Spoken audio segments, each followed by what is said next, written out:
नमस्कार साथियों, मैं सत्यम आप सभी का एक बार फिर से फ्यूचर विल परिवार में दिल खोलकर स्वागत करता हूं। दोस्तों, उम्मीद करता हूं आप लोग स्वस्थ होंगे, मस्त होंगे और आप सभी को नागपंचमी की ढेरों बधाई दोस्तों। और कवर पेज पे आप देख पा रहे होंगे कहीं ना कहीं sir question based concept conditional sentence का लग चुका है मेरे दोस्त। मतलब इसके पहले अभी तक आप लोगों के बीच में टाइम एंड टेंस के क्वेश्चन बेस्ड कंसेप्ट सीरीज चल रहे थे दोस्त, ठीक है ना।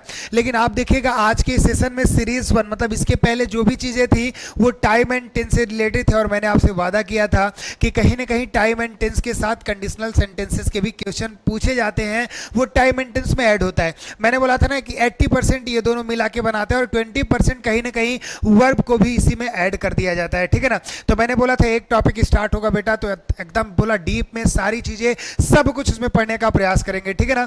तो आज आपके बीच में मैंने कंडीशनल सेंटेंस की क्वेश्चन बेस्ड सीरीज लेकर आई बेटा। आपको थियरी पढ़ने की कोई जरूरत नहीं पढ़ रहे हैं कोई दिक्कत नहीं, लेकिन यहाँ पे क्वेश्चन के अकॉर्डिंग सारे कॉन्सेप्ट जो होंगे एकदम ग्राफ के तरीके से मैं आपके बीच में दूंगा। कॉपी कलम इसीलिए कहता हूं निकाल के बैठ जाओ और सारे कंसेप्ट गोली की तरह जाएंगे बेटा। उसको अच्छे तरीके से छाप लीजिएगा, ठीक है ना। अच्छे तरीके से एक बार थंब इंप्रेस कर दीजिएगा। ऑडियो वीडियो अगर क्लियर जा रही हो तो आज के इस सेशन का आगाज करेंगे मेरे दोस्त, ठीक है ना। किसी भी एग्जाम के लिए तैयारी करें, इसमें इंग्लिश पूछा जा रहा है मेरे भाई। इंग्लिश अगर पूछा जा रहा है तो जरूर आप पढ़ के जाइएगा। एकदम बोला ना कि एग्जाम में जो क्वेश्चन आएगा बेटा खोपड़ी में छेद कर दोगे, लेकिन सारे कंसेप्ट अगर आपके बीच में होंगे तब, ठीक है ना। तो एक बार थंब इंप्रेस करिए और ज्यादा से ज्यादा शेयर कर लीजिए दोस्तों। सभी एजुकेशन ग्रुप में आपको पता है कि डेली मैं आप सबके बीच में रात 9 बजे उपस्थित होता हूं दोस्त, ठीक है ना। तो एक बार थंब प्रेस करिए, फिर आज के सेशन का आगाज करेंगे दोस्त बेहतरीन प्रश्न सीरीज के साथ, ठीक है ना।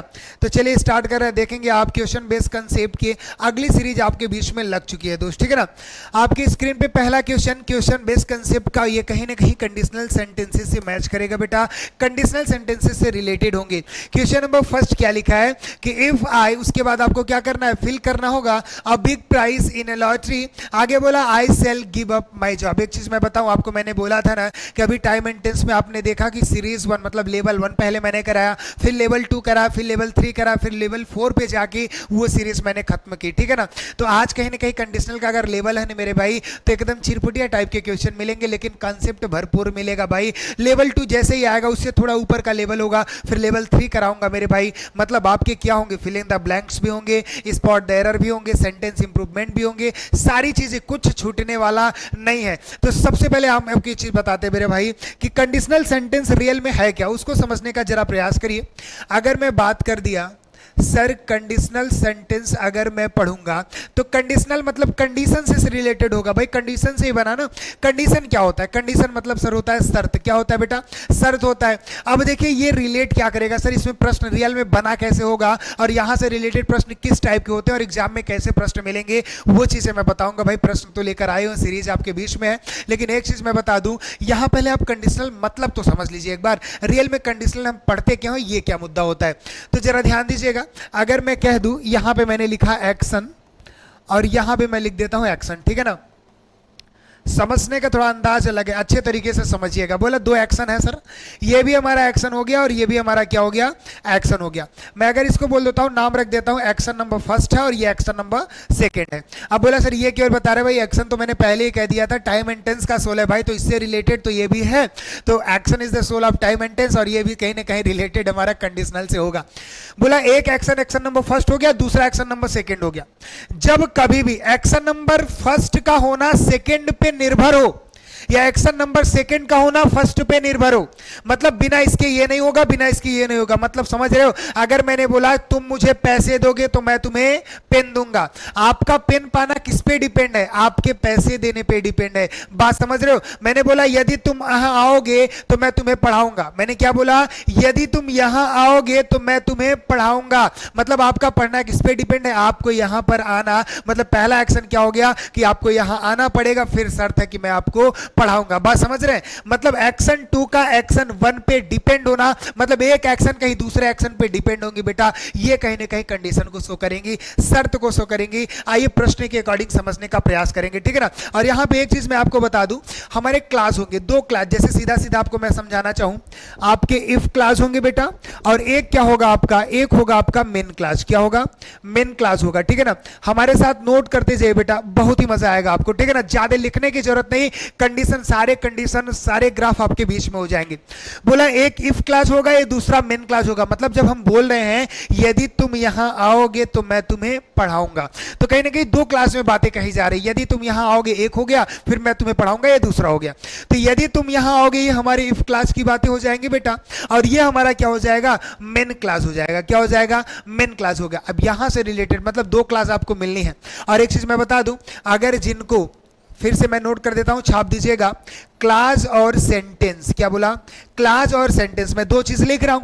अब इनमें जिनको जिनको अंतर नहीं पता, एक बार जरूर, जिसको पता होगा कमेंट करिएगा, नहीं पता तो छापते रहिए और वीडियो के अंत तक बने रहिए, जरूर बताऊंगा। पहले आप इतना समझिएगा, कंडीशनल में क्या होंगे बेटा, दो पार्ट होंगे, एक इफ क्लास होगा, दूसरा हमारा क्या होगा, मेन क्लास होगा। इस तरीके से समझने का प्रयास करिए। अब चलिए प्रश्नों की ओर बढ़ते हैं, और प्रश्न के अकॉर्डिंग जितने भी कॉन्सेप्ट होंगे बेटा एकदम अच्छे तरीके से आपके बीच में हो जाएंगे। नोट करते जाइएगा, स्क्रीनशॉट लेते जाइएगा, ठीक है ना। चलिए क्वेश्चन नंबर फर्स्ट आपके बीच में है, जल्द से जल्द इस प्रश्न का जवाब दीजिएगा, जिसको पता होगा बेटा, नहीं तो मैं तो बिल्कुल आपके बीच में उपस्थित हूं, बताऊंगा ही भाई। क्या बोला, क्वेश्चन नंबर फर्स्ट बोल रहा है भाई, इफ आई, क्वेश्चन बीच में आपको फिल करना होगा आंसर जो कि 4 दिए गए हैं।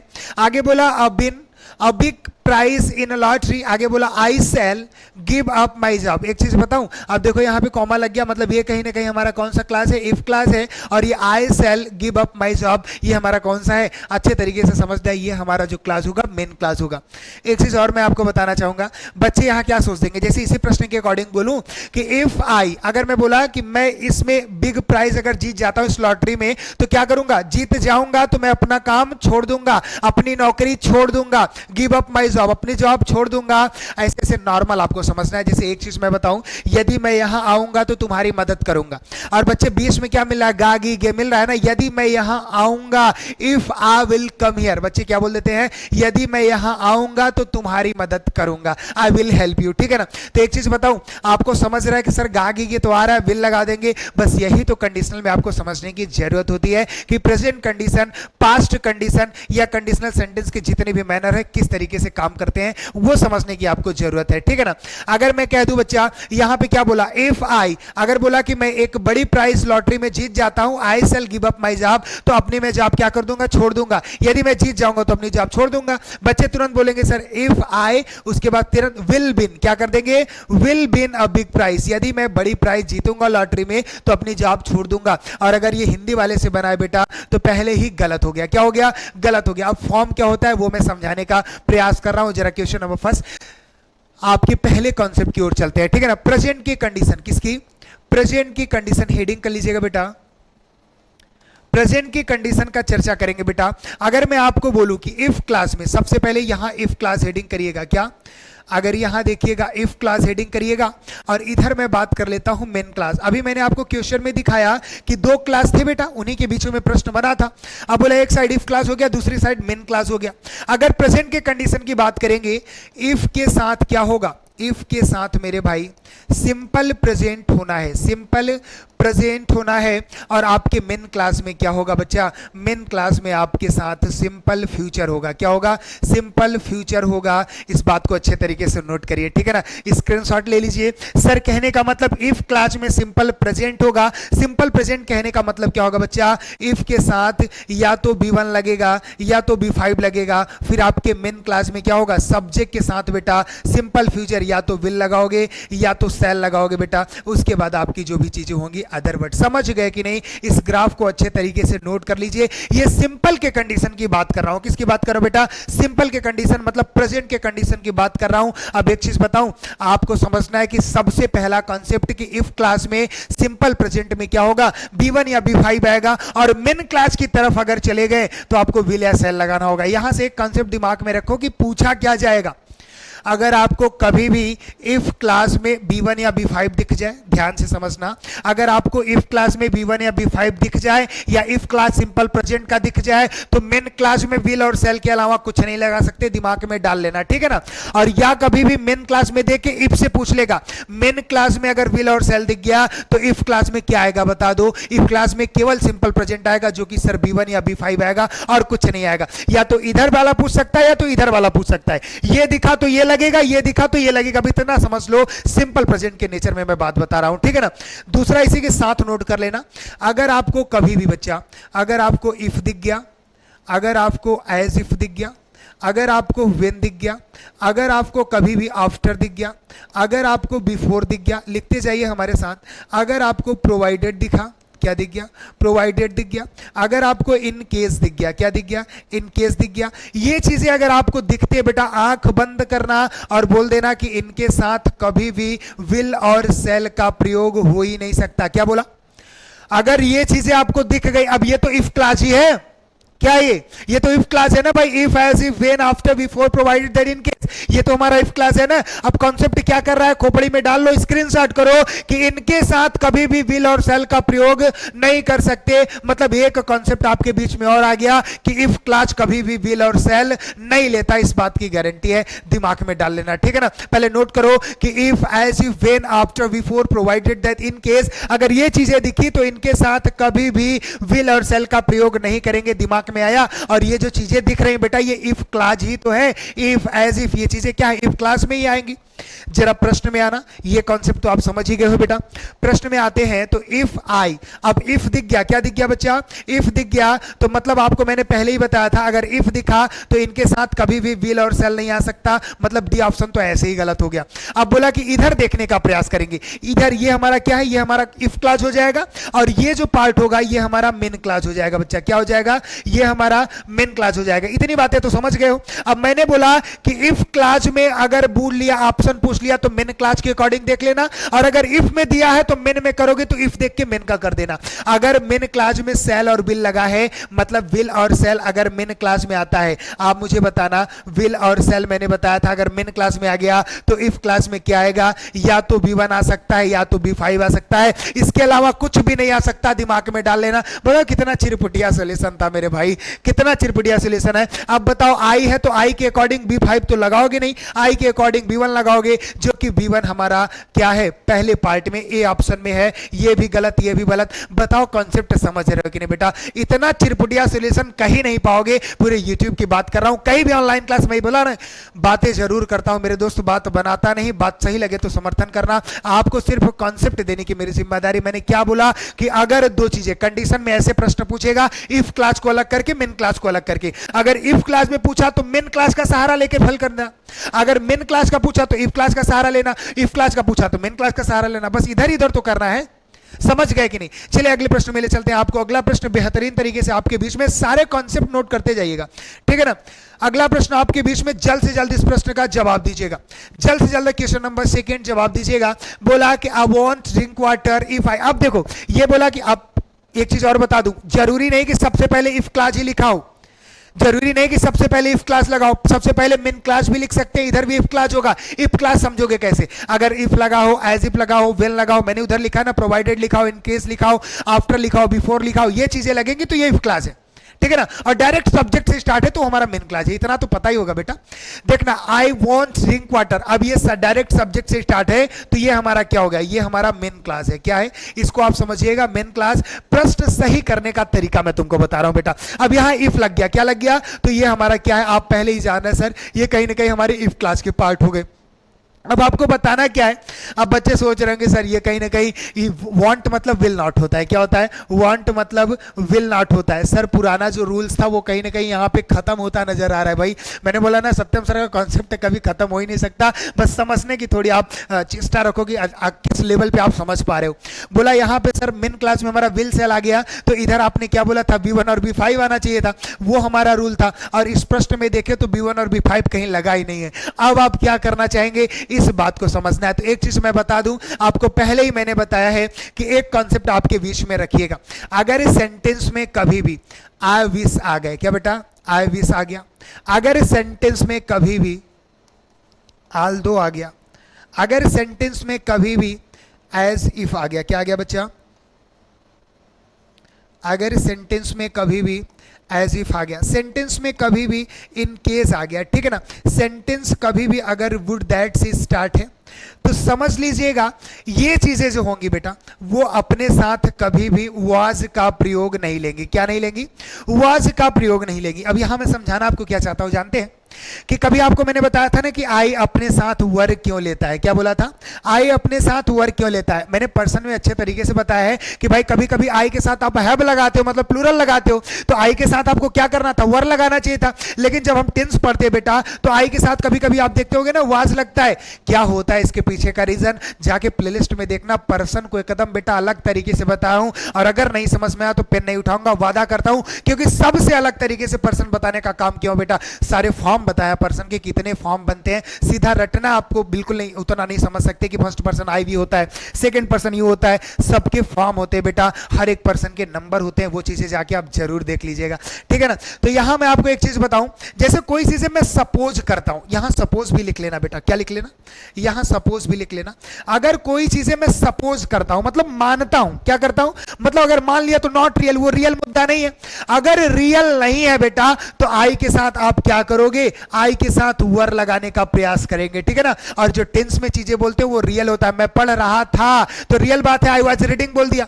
लेकिन अगर मैं बोल दिया कि यदि मैं राजा होता, रियल है क्या, यदि मैं प्रधानाचार्य होता तो तुम्हारा नंबर बढ़ा देता, यदि मैं राजा होता तो तुम्हारी मदद कर देता, भाई यहां रियल बात नहीं है। अब बोला कि मैं पढ़ रहा था तो आई वॉज रीडिंग कर दिया, रियल था, वॉज लगा दिया आई के साथ। अब बोला कि ये रियल मुद्दा तो है नहीं, मतलब अनफुलफिल्ड डिजायर होती है बेटा। यहां पे अगर मुद्दा बात करें तो आई अपने साथ कभी भी वॉज नहीं लेगा, इस बात को अच्छे तरीके से नोट कर लिए। तो इस मुद्दे पे हम क्या करते हैं बेटा, वर लगाने का काम करते हैं, वर का प्रयोग करते हैं। ये शो करता है कि सर सपोज कर रहे हैं। मैंने बोला मान लो यदि मैं तुम होता, इफ आई वर यू, तो मैं तो तुम हो नहीं सकता, सपोज ही कर रहा हूं ना। तो यदि मैं तुम होता तो आई के साथ आप वर लगा दोगे इफ क्लास में। अब ये जितने चीजें लगी सब इफ क्लास तो है भाई, इफ क्लास में कभी भी वॉच का प्रयोग नहीं कर सकते। सर इफ क्लास में वर का प्रयोग क्यों होता है, क्योंकि वो सपोज किया जाता है। जरा अपने प्रश्न की ओर देखना, क्या बोला, आई वॉन्ट ड्रिंक वाटर, मैं पानी नहीं पीता, कब, इफ आई वर यू, यदि मैं तुम होता, यदि मैं तुम्हारी जगह होता तो मैं पानी नहीं पीता। समझ रहे हो कि नहीं क्या कह रहा हूं, यदि मैं तुम्हारी जगह होता, यदि मैं तुम होता, रियल नहीं है, सपोज कर रहा हूं, यदि मैं तुम होता तो पानी नहीं पीता। तो बताओ ये रियल मुद्दा है क्या, रियल नहीं है। तो बताओ इफ क्लास में पहली बात तो वाज कभी नहीं लगेगा, अभी लिख दिया कि इफ अगर दिख गया तो वाज आप कभी नहीं लगा सकते, वुड वगैरह कुछ नहीं। आपको वर क्यों लगाना है, क्योंकि सपोज कर रहे हैं, क्या कर रहे हैं बेटा, सपोज कर रहे हैं। अगर बोला ना कि पास के कोई अनफुलफिल्ड डिजायर है तो वहां क्या करते हैं, आई के साथ वर लगाने का काम करते हैं। बताओ समझ में आया कि नहीं। बोला यार यदि मैं धनी व्यक्ति होता तो उसकी मदद जरूर करता, मैं सोच रहा हूं, सपोज कर रहा हूं, रियल में हूं क्या, नहीं हूं ना, रियल में नहीं हो तो इफ क्लास के साथ आप वर लगाओगे, इस बात को ध्यान में रखना। पीछे मैंने जो चीजें बताई बेटा, इसके साथ आप क्या करोगे, पीछे जो भी बताया इस मुद्दे पे आप क्या करोगे, वर लगाने का काम करोगे। जो आपके बीच में स्क्रीनशॉट कर लो अच्छे तरीके से और बताओ समझ में आया कि नहीं। एक बार थंब इंप्रेस करते जाया करो बेटा, क्लियर है कि नहीं, समझ में आ रहा है कि नहीं। चलिए अगले प्रश्न में आपको ले चलते हैं। अगला प्रश्न आपके बीच में, और जल्द से जल्द इस प्रश्न का जवाब बता दीजिए और बेहतरीन कंसेप्ट पाने के लिए तैयार है मेरे दोस्त। क्या बोला, question number 3, if I were prime minister, बोला यदि मैं प्राइम मिनिस्टर मतलब क्या होता है, प्रधानमंत्री, यदि मैं प्रधानमंत्री होता। अब बताओ देखो इस आई के साथ, इफ क्लास में बच्चा देखना, आई के साथ क्या लगा है, वर लगा है ना। अब यहां आई के साथ वर क्यों लग गया बेटा, क्योंकि ये कहीं ना कहीं रियल नहीं है, आपने क्या किया है, सपोज किया है। क्या किया है, सपोज किया है। अगर आप सपोज करते हो तो आई के साथ क्या करोगे, इफ क्लास में वर का ही प्रयोग करोगे ना। देख लो इफ आई के साथ क्या किया, वर लगाया है। If I were a prime minister, यदि मैं प्रधानमंत्री होता, बोला तो आपकी मदद करना, तो आई के साथ क्या करेंगे, आई हैड, हेल्प करेंगे। एक चीज बताऊं, कॉन्सेप्ट ही समझना। सर अगर हैड, हैव, हैड आता है तो वर्ब की थर्ड फॉर्म लगता है, जबकि यहां पे हेल्प है, B1 है, मतलब ये ऑप्शन कभी नहीं से हो सकता। वुड या हैव भी नहीं से हो सकता, हैव अपने साथ क्या लेता है, B3 लेता है। सेल भी हो सकता है, लेकिन अगर मैं बात करूं तो ये भी गलत हो गया बेटा। एक ऑप्शन बचा जो कि बी ऑप्शन सही होगा। अब बोला कि सर ये कैसे हो गया, कुछ बच्चे क्या करेंगे कि सर विल और सेल लगाने का काम करेंगे। तो एक चीज बताऊं, विल और सेल कब लगता है, जब ये पार्ट हमारा B1 और B5 में होगा ना। इफ पार्ट जब मेरा सिंपल प्रेजेंट होता है तब तो लगाते हैं। यहां कुछ और मुद्दों की बात करूंगा, जरा हमारे साथ लिखने का प्रयास करिएगा, ठीक है ना। प्रेजेंट के कंडीशन को मैंने आपको बता दिया था। प्रेजेंट कंडीशन में क्या होता था बेटा, इफ के साथ सिंपल प्रेजेंट होता था और मेन क्लास में आप क्या लगाते थे, सिंपल फ्यूचर विल या सेल लगाते थे। या मेन क्लास में विल सेल लगा होता था तो आप इफ क्लास में क्या करते थे, V1 और V5 लगाते थे। इतनी बातें आप अच्छे तरीके से समझ गए हो, ठीक है ना। अब जरा पास्ट का कंडीशन समझना, बहुत अच्छे से समझेंगे बेटा, तभी आप समझ पाओगे, नहीं दिक्कत होगा होगा, ठीक है ना। और इससे सरल तो कहीं मिल ही नहीं सकता, ये तो गारंटी है, बस एक बार समझने की गारंटी ले लो बेटा। अब बोला कि सर इफ क्लास में क्या होगा, अब बोला पास्ट के कंडीशन में अगर इफ क्लास में क्या बेटा, पहले ये नोट कर लीजिए इफ क्लास, और इधर मैं लिख देता हूं मेन क्लास। क्या लिखता हूं, मेन क्लास। अगर इफ क्लास में आपको बच्चा, इफ क्लास में अगर आपको सिंपल पास्ट दिखता है, क्या दिखता है बच्चा, अगर सिंपल पास्ट दिखता है तो मेन क्लास में आप क्या करोगे, मेन क्लास में आप वुड लगाओगे बेटा, वुड के साथ आप वर्ब की फर्स्ट फॉर्म लगाओगे। अच्छे से लिख देता हूं,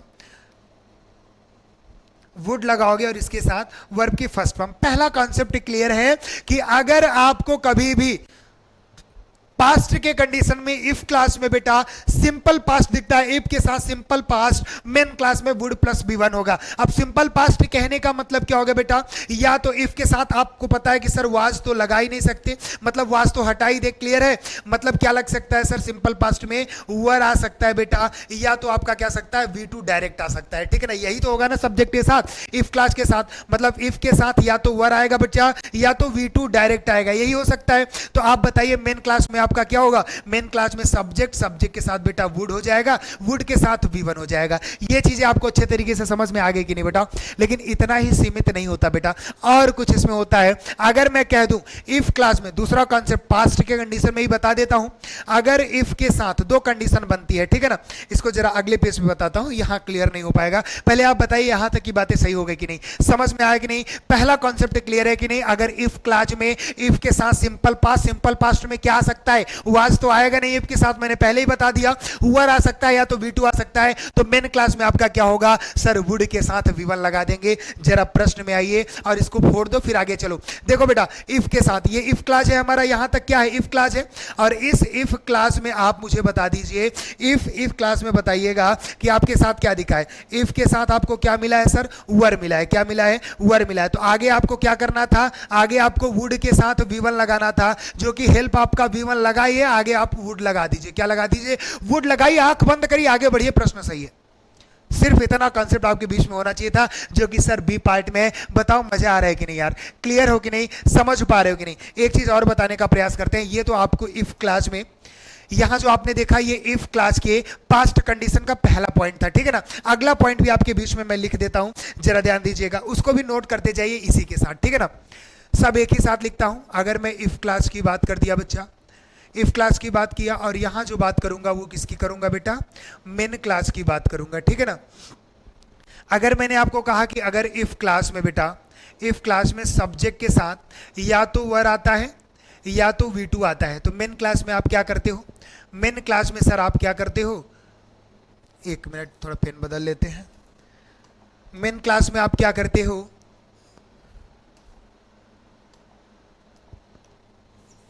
मेन क्लास में आप वुड के साथ B1 लगाने का काम करते हैं। यहां तक की बातें अभी तक हम लोगों ने अच्छे तरीके से समझ लिया, ठीक है ना, पहला कॉन्सेप्ट। दूसरा क्या होता है बच्चा, अगर इफ क्लास के साथ अगर आपको हेड दिख गया, क्या दिख गया, सब्जेक्ट के साथ आपको क्या दिख गया, हेड दिख गया। भी हेड भी तो हमारा क्या होता है, हेड भी तो हमारा पास्ट ही होता है। हेड दिख गया, कंडीशन यहां दो बननी चाहिए, ठीक है ना। एक हेड के साथ वर्ब की थर्ड फॉर्म मिलेगी, तब आगे मेन क्लास में क्या होगा बच्चा, कुछ नहीं करना है, वही वुड आप उतार लीजिएगा। और जो B1 लगाते थे, आप मुझे बताइए हेड क्या लेता है, हेड V3 लेता है। तो आप जब यहां V3 ऑलरेडी लगा ही चुके हैं, तो वुड के साथ यहां क्या करेंगे, वुड के साथ हैव लगा दीजिएगा और इस V1 को V3 में कन्वर्ट कर दीजिएगा। बस इतनी सी बात करनी है, समझ गए, कोई दिक्कत नहीं होने वाली है। लेकिन अगर इतना समझ लोगे तो बच्चा गलती कर देता है। सर गलतियां कहां करता है, वो चीज मैं आपको बताना चाहता हूं, जरा गौर करिएगा। अब आपको अगर इफ क्लास में क्या दिख जाए, अगर आपको इफ क्लास में बेटा, इफ क्लास में सब्जेक्ट के साथ हेड तो दिख जाए, लेकिन इसके बाद वर्ब के छोड़कर वर्ब के जगह पे अगर नाउन दिख जाए, क्या दिख जाए, वर्ब नहीं आया बेटा, अगर नाउन आ गया तो ध्यान रखना आगे की क्लास में आपका केवल वुड के साथ V1 ही होगा, वुड के साथ हैव नहीं लगाओगे। समझ रहे हो कि नहीं। तीन कंडीशन बनती है बेटा, जो कि पहली बनी थी आपके बीच में, मैं यहां पे बताया बेटा, वो क्या होगा कि इफ के साथ, तीनों एक ही साथ लिख दिया हूं, यही देख सकते हैं आप। इफ क्लास में अगर सब्जेक्ट के साथ वर या V2 आया तो मेन क्लास में क्या आएगा बच्चा, मेन क्लास में वुड के साथ V1 आएगा। लेकिन अगर इफ क्लास में सब्जेक्ट के साथ हेड आ गया और हेड के साथ बी3 लगा है कि हेड के साथ नाउन लगा है, ये भी आप चेक करते जाइएगा। लेकिन हेड के साथ अगर वर्ब लगा है बेटा तो उधर वुड हैव के साथ बी3 होगा। लेकिन अगर हेड के साथ नाउन लगा है, क्वेश्चन कराऊंगा, परेशान होना, हेड के साथ नाउन लगाना है तो इधर केवल वुड के साथ V1 आएगा। बच्चा कभी कभी इधर हेड देखता है ना तो जल्दबाजी में उधर वुड हैव कर देता है, लेकिन हेड के बाद भी चेक करना नाउन है कि नहीं है, इस बात को अच्छे तरीके से चेक कर लेना बेटा, कभी दिक्कत नहीं होगा। एक चीज और बताऊं, अब एक बार कॉन्सेप्ट देता हूं गांव वाला, कैसे किस प्रकार से आप समझते चाहते हैं ना कि गांव में जो बोलते हैं, अगर दादी लोग बोलती है ना कि अगर ज्यादा बात करते रहो तो बोलते हैं ना क्यों बड़बड़ कर रहे हो यार, हड़बड़ी मत बचाओ। सुना है कि नहीं? देखना एक चीज, अगर सेंटेंस में आपको इफ क्लास में वर दिखा तो वर को समझना बड़ लिखा है, क्या लिखा है? बड़।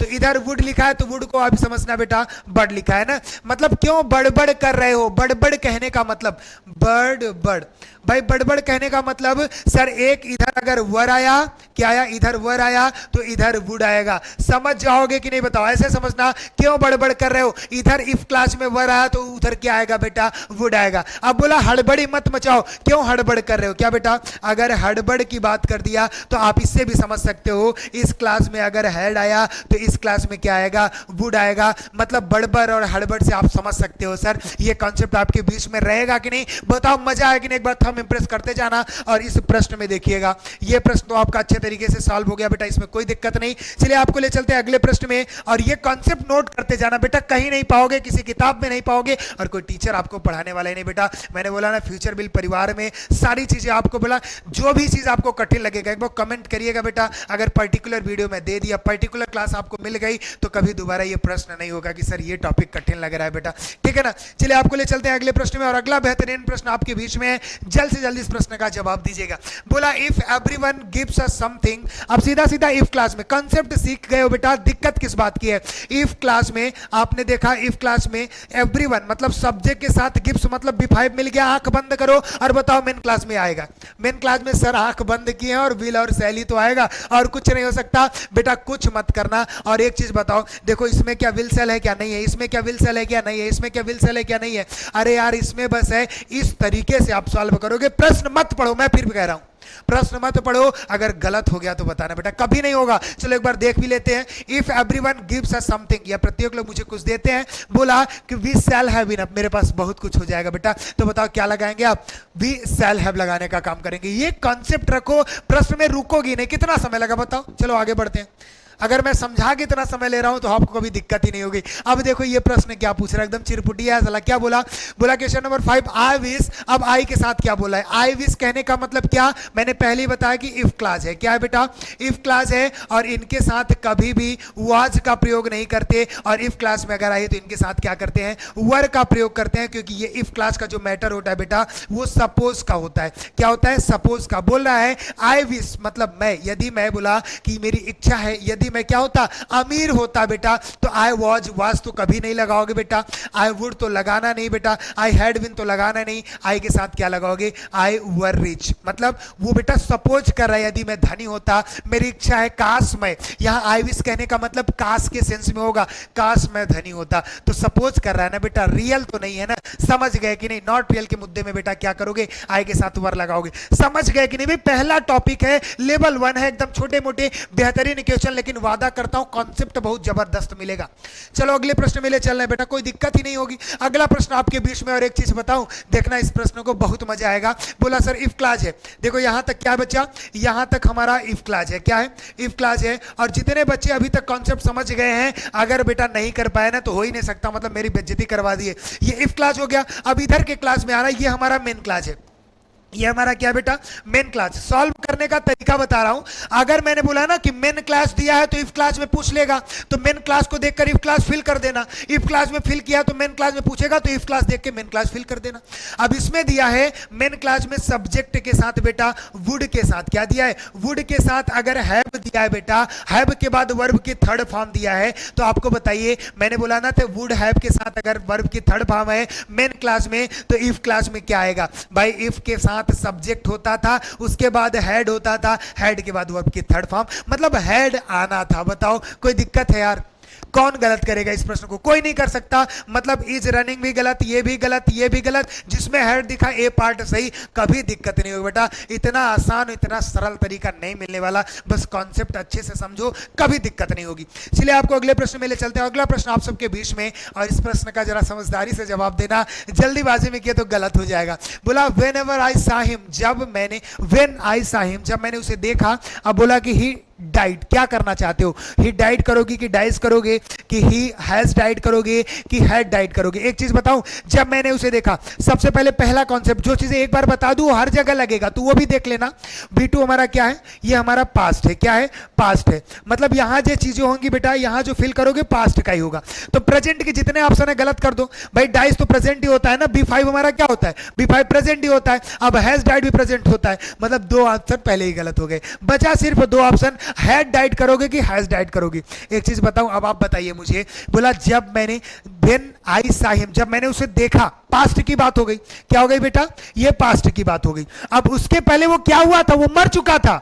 मतलब वो इससे पहले, सबसे पहले मरा था कि पहले आप देखे थे? सबसे पहले वो मर चुका था। मतलब ये पास्ट ऑफ द पास्ट का मैटर हो गया। दो अगर काम बोला ना कि दो काम अगर पास्ट में होते हैं, तो जो पहले काम हो जाता है बेटा, वो कहां होता है? वो पास्ट परफेक्ट में होता है। अगर दो एक्शन है मेरे, कौन से? अगर दो एक्शन बेटा, जैसे एक्शन नंबर फर्स्ट और एक्शन नंबर सेकेंड, और ये पास्ट में अगर दोनों हो रहे हैं, कहां हो रहे हैं? अगर ये दोनों पास्ट में हो रहे हैं, तो जो काम पहले हो जाता है बेटा, वो हमारा पास्ट परफेक्ट में होता है। कहां होता है? पास्ट परफेक्ट में होता है। जो बाद में होता है वो हमारा पास्ट इंडेफिनिट में होता है। कहां होता है? पास्ट इंडेफिनिट में होता है। तो पहले आपने देखा कि पहले वो मर गया, पहले वो मर गया था ना बेटा, तब आपने देखा। जब मैंने उसे देखा वो मर चुका था। तो आप बताइए कहां करेंगे? पास्ट परफेक्ट में करेंगे, जो कि ए ऑप्शन में है। A will be the right option. बताओ कोई दिक्कत थी बेटा? हाँ, बस समझदारी से करते जाओ यार, कभी दिक्कत नहीं होगी। और एक चीज बताओ, तो इंटरेस्ट चेक जाएगा बेटा।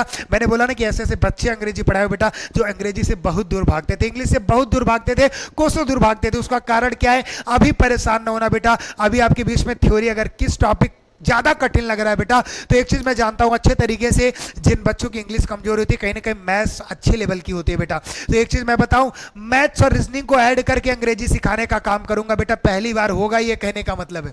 लेकिन मैथ्स और इंग्लिश को ऐड करूंगा बेटा, देख के रहना आप, क्योंकि मैं उन बच्चों को भी पढ़ाना चाहता हूं जो केवल मैथ्स में इंस्टेड है, अंग्रेजी नहीं पढ़ना चाहते। तो अब यार उसमें मैथ कनेक्ट रहेगा तो पढ़ोगे काहे नहीं, और वो मैं करके दिखाऊंगा आपके लिए। मैं जानता हूं ज्यादा मेहनत होगा इसमें, लेकिन मैं मेहनत करने के लिए तैयार हूं। आप लोग बस बने रहिए हमारे साथ, ज्यादा से ज्यादा प्यार दीजिए मेरे दोस्त, और ज्यादा से ज्यादा शेयर किया करिए, ठीक है ना? अगर आपको सही लगे तो बेटा, अगर बिल्कुल नहीं अच्छा लग रहा है तो आप फीडबैक मुझे जरूर दे सकते हैं, मुझे एक्सेप्ट है, आप जरूर कमेंट करिएगा, ठीक है ना?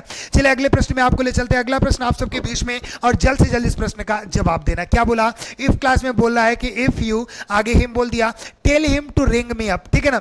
अब एक चीज बताओ, सबसे पहले आप मुझे बताओ, ये इफ क्लास हो गया। इफ क्लास में कभी भी विल तो आ नहीं सकता, डी ऑप्शन पहले ही गलत हो गया सर। यानी आपका सी सही हो सकता है, बी सही हो सकता है, और ये सही हो सकता है। ये चीजें आप सही कर सकते हो, क्यों? ऐसा ही है ना? तो बता, इफ क्लास में अगर आपका B1 और B5 दिखता है, क्या दिखता है? इफ क्लास में यदि आपका B1 और B5 दिखता है, तो मेन क्लास में आपको क्या दिखना चाहिए था? विल और सेल दिखना चाहिए था। अब बच्चा अगर बोलेगा सर हम ये अगर लगाना चाहते हो तो विल सेल तो है नहीं, तो बेटा आप लगाओगे क्या? आप मुझे ही बता दो, आप लगाओगे क्या? आप तो अलग लेवल का प्रश्न आ गया सर। सा लगाए, सीस लगाए या सी लगाए? अगर हम सी और सीस लगाने का काम करेंगे तो सिंपल प्रेजेंट हो गया, तो इधर तो विल सेल दिखना चाहिए था ना, विल सेल तो है नहीं, इधर विल सेल तो है नहीं, तो कैसे लगा देंगे सर? ये बताने का प्रयास करिए आप जल्द से जल्द। इफ यू, एक ऑप्शन तो आपने ऐसे ही गलत कर दिया। चलो एक और गलत कर देता हूं भाई, यू के साथ कभी भी आप सीस मतलब B5 नहीं लगाओगे, यू के साथ आपका B1 लगता है, ये सही हो सकता है, लेकिन बी ऑप्शन भी गलत हो गया। अब बताइए आप सा करेंगे कि सी करेंगे? एक चीज बताऊं, कंडीशन क्या होता है, सबसे पहले आप टाइम देखिएगा ना। ऐसे ऑप्शन अगर आपको मिल गए, अब दो आपको बच रहा है, अब इसमें आप टाइम चेक करिएगा। अब इधर के अगर मेन क्लास के आप टाइम देखते हैं, टेल हिम, अब टेल लगाए बेटा तो डायरेक्ट B1 लगा है। क्या लगा है? डायरेक्ट B1 लगा है, तो ये हमारा क्या होता है? प्रेजेंट के टाइम की बात कर रहा है। और इधर अगर हम आते हैं बेटा, तो प्रेजेंट ऑप्शन आप करोगे, जो कि आपका ए ऑप्शन में है, जो कि सी होगा। ये हमारा सा V2 है, B2 मतलब पास्ट होता है बेटा, ठीक है ना? इस टाइप के अगर ऑप्शन आपको मिले तो ऑप्शन में ही बेटा खेल खेल दो, ठीक है ना? ऑप्शन के साथ गेम खेलना सीखो, ऑप्शन आपका बिल्कुल सही होगा, कभी गलत नहीं कर सकते, ठीक है ना? चलिए आपको अगले प्रश्न में ले चलते हैं बेटा। अगला प्रश्न आप सबके बीच में, जल्द से जल्द इस प्रश्न का जवाब देना, ठीक है ना? अब बोला क्वेश्चन नंबर 9, बोला कि बिफोर द अलार्म, अरे यार ये सबसे पहले बिफोर आ गया। अभी सर ने में आप बताए थे, आप मुद्दा जो बताए थे वो पीवीआई का था और एक मुद्दा था आईएपी का, ठीक है ना। जो नए होंगे वीडियो में जाके पीछे देखिए, सारे लेक्चर देखो बेटा, हर एक प्रश्न से मैंने कॉन्सेप्ट दिया है, ठीक है ना। बोला यहाँ तो बिफोर बीच में नहीं सर, सबसे पहले आ गया, परेशान ना हो। बोला before the alarm had stopped ringing, B part में बोल रहा है सर अब ये पार्ट हो गया तो मतलब किसी पार्ट में एरर होगा, उसको चूज करिए, अगर नहीं है तो नो एरर करिएगा। बोला कि वीरा हैड, ये पुल्ड बेटा, ये पुल्ड लिखा है, क्या लिखा है, पुल्ड अप, सी पार्ट में। आगे बोला दिस सेड, लास्ट में नो एरर। इस प्रश्न में देखिएगा किस पार्ट में एरर है। आपको मैंने पहले बताया था कि मुद्दा क्या होता था, मुद्दा पीबीआई का होता था ना, लेकिन यहां क्या कर दिया, सबसे पहले बी को ला दिया। क्या ले दिया, सबसे पहले अगर हम बी को ला रहे हैं तो बी के बाद क्या आना चाहिए था, आई आना चाहिए था, और जो पी बचा है ये लास्ट में होगा। मतलब समझ रहे हो, कॉन्सेप्ट बता रहा हूं बेटा, कुछ आप सोचो मत, उस प्रकार से सही करो। देखो अगर बी आ गया बेटा, पीबीआई का मुद्दा था और सबसे पहले बी आ गया तो सबसे पहले बिफोर हो गया, बिफोर के बाद इंडेफिनिट आना चाहिए था, जबकि बिफोर के बाद सर हैड है। गलतियां तो पहले ही पता चल गया कि बी पार्ट में है। किस पार्ट में है, बी पार्ट में। बेटा बताओ समझ में आ रहा है कि नहीं, before the alarm stopped ringing Veera had pulled up, ये चीज होना चाहिए था। अब एक चीज बताओ, सबसे पहले क्या हुआ था, दो पास्ट के दो एक्शन की बात मैंने बोला था ना कि सबसे पहले जो काम होंगे बेटा वो क्या करोगे, पहले काम पास्ट परफेक्ट में होता है और जो बाद वाला काम होता है बेटा वो कहां पे होता है, बाद वाला काम आपका पास्ट इंडेफिनिट में होता है। तो पहले बताइए वो उठा, उसके बाद क्या किया, अलार्म को पुल्ड किया, तो पहले उठने वाला काम हुआ है, बाद में अलार्म के वो काम किया। चले वो आप नहीं समझ पा रहे तो इसको तो समझो भाई, ये भी तो मैंने बताया है। क्या बताया था कि मुद्दा हमारा जो होता था वो पी बी आई का होता था, अगर बीच में बिफोर दिख जाए तो इधर वाला परफेक्ट उधर वाला इंडेफिनिट, ऐसे बताया था।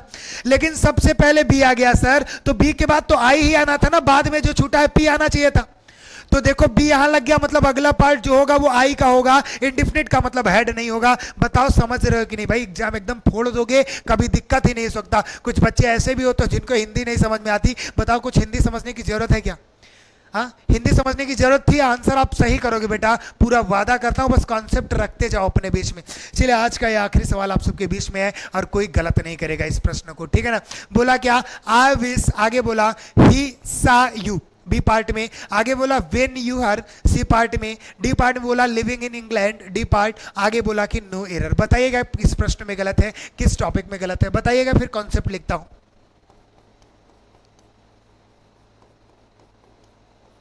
चलिए बता दीजिए,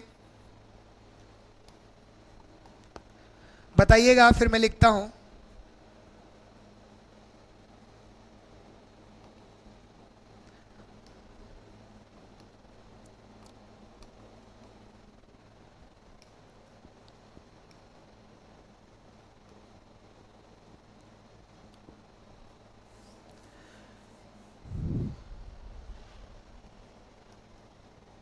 चलिए कॉन्सेप्ट नोट करिएगा। अगर मैं बोला कि पास्ट के किसी अनफुलफिल्ड विश या डिजायर की हम बात करेंगे बेटा, तो वहां पे पास्ट परफेक्ट का यूज किया जाता है। आई विश, अब बोला कि यहाँ आई विश कहने का मतलब मेरी इच्छा, मतलब काश कहने का सेंस है, यहाँ रिपेंट है, पछतावा कुछ होता नहीं, इस बात को जान लेना। पास्ट के अगर किसी कंडीशन की बात करेंगे तो कोई काम नहीं होता। जितने प्रश्न बोला जाके एक बार फिर देखना कि क्या कोई काम हुआ था क्या, उसमें कोई काम नहीं होता किसी भी क्लास में, ठीक है ना। यदि तुम यहां आते तो मैं तुम्हारे साथ चलता, ना तुम आए ना मैं गया। पास्ट के किसी काम में कुछ होता नहीं, रिपेंट पछतावा होता है। बोला आई विश काश ही सा यू। अब बोला कि ये मैंने बोला कि अनफुलफिल्ड डिजायर है, वो भी किसका है, पास्ट का। मतलब काश वह तुम्हें ही सा देखा होता, वह तुम्हें देखा होता पास्ट में। बोला ना कि वह तुम्हें देखा होता, कोई काम हुआ नहीं है। अब आप मुझे बताइएगा कि पास्ट के अगर अनफुलफिल्ड डिजायर है, मतलब जो इच्छा थी वो हुई नहीं बेटा। डिजायर और विश की बात करते हो तो कहाँ होता है बेटा, ये पास्ट परफेक्ट में होता था। तो आप क्या करोगे, ही के साथ हेड लगाओगे, हेड के साथ बेटा सीन करोगे, सा को हटाओगे, जो कि बी पार्ट में एरर था। बताओ समझ रहे हो कि नहीं, क्लियर है कि नहीं। पास्ट के किसी अनफुलफिल्ड डिजायर मतलब जो पूरी नहीं हुई बेटा, रिपेंट तो ऑलरेडी होता है बेटा, पास्ट के कोई काम कंप्लीट नहीं होते। बात समझ रहे हो कि नहीं। अगर ये चीजें आपके बीच में शो होती है बेटा, तो अच्छे तरीके से आपको समझना है कि सर्विस की बात है, डिजायर की बात है, इच्छाओं की बात है। काश मैंने तुम्हें देखा होता। तो ये क्या है बेटा, अनफुलफिल्ड डिजायर है। तो इस मुद्दे पे क्या करेंगे, पास्ट परफेक्ट का प्रयोग करेंगे। बताओ समझ में आया कि नहीं। टॉप 10 क्वेश्चन से बेटा आपके 50 कॉन्सेप्ट मजेदार मिले कि नहीं, और बताओ लेवल 1 अच्छे तरीके से समझ में आया कि नहीं। एक बार थंब इंप्रेस जरूर करिएगा दोस्त। चलिए इसी सीरीज को आगे बढ़ाएंगे, कंटिन्यू करेंगे। कंडीशनल की जितनी सीरीज बन सकेंगी आपके बीच में लेकर आऊंगा बेटा। परेशान नहीं होना, बोला ना कि जो चीजें पढ़ोगे बेटा बेसिक से एडवांस लेवल पे ले जाके छोड़ूंगा, मजा आ जाएगा। किसी भी कंपिटेटिव एग्जाम की तैयारी करो, इसमें अंग्रेजी पूछ रहा है बेटा, जाके एग्जाम की खोपड़ी में छेद कर देना, कभी दिक्कत नहीं होने वाला, क्योंकि सारे कॉन्सेप्ट आपके बीच में है। बस मन लगा के पढ़ाई करते रहिए और ज्यादा से मीठे मीठे कमेंट्स करिए करें मेरे दोस्त। मैंने बोला ना कि आपके सारे कमेंट्स इस दीवार में अच्छे तरीके से वॉल प्रिंट करता हूं और शॉर्ट्स के माध्यम से जरूर दिखाऊंगा मेरे दोस्त। चलिए मिलते हैं अगली क्लास में, तब तक के लिए स्वस्थ रहिए, मस्त रहिए, खिलखिलाते रहिए मेरे दोस्त। जय हिंद।